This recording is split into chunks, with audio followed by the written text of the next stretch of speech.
Shalom and welcome to 2 Minutes of Torah. This year is entitled Hilchot Shmittah, Shiur number 6. And we're working on the sugya of Heter Mechira, selling the land of Israel for the year of Shmittah. And it's part number 2 to Heter Mechira series. We learned in the first Shiur regarding Heter Mechira that there's a Machloket whether there's Kedusha Shviit to the produce that is in the land of a Gentile. And now there's another question.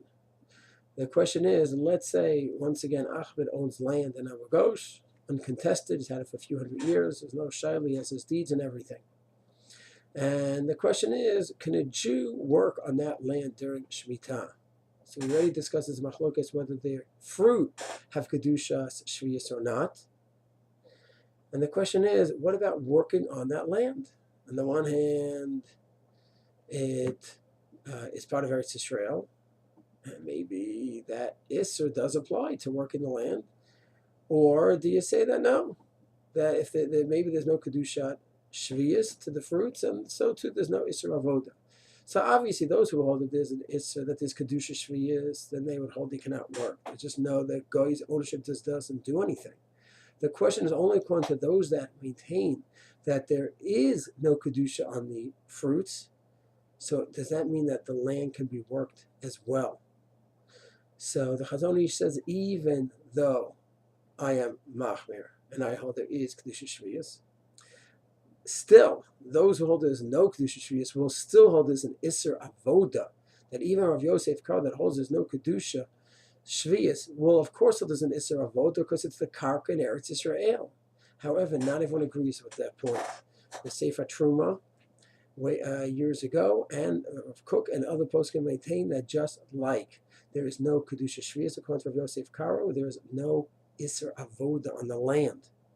And therefore a Jew can work on the land that belongs to a Gentile during the Shmittah year.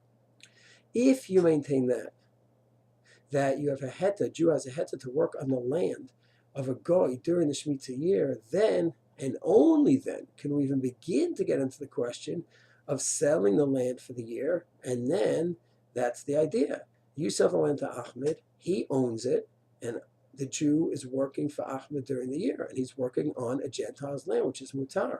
So if you have the premise, then you can venture into the next question and see if there's a possibility of selling the land and all the issues involved in that. So in Yetz Hashem, next year we'll get into the question of Heter Mechira, literally selling the land for the year, what the issues are and what the possible resolutions may be. But it's only a question if you hold that by working on the land of a Goy, it is mutar during the Shemitah year, because not only is the Kedusha of the fruit gone, but the land can be worked as well. And if you have that premise, then you could look into the question of selling the land. Obviously, like Chazon, the question is a non-starter, because there is Kedusha to the land and it cannot be worked. Obviously, you cannot go ahead and work the land even if you sold it to a Goy. It won't do anything. You'll just be involved in more isurim. So Myers Hashem will look into that in the next year, Shiur number 3, that will dedicate to the Shaila of Heter Mechira. Shalom.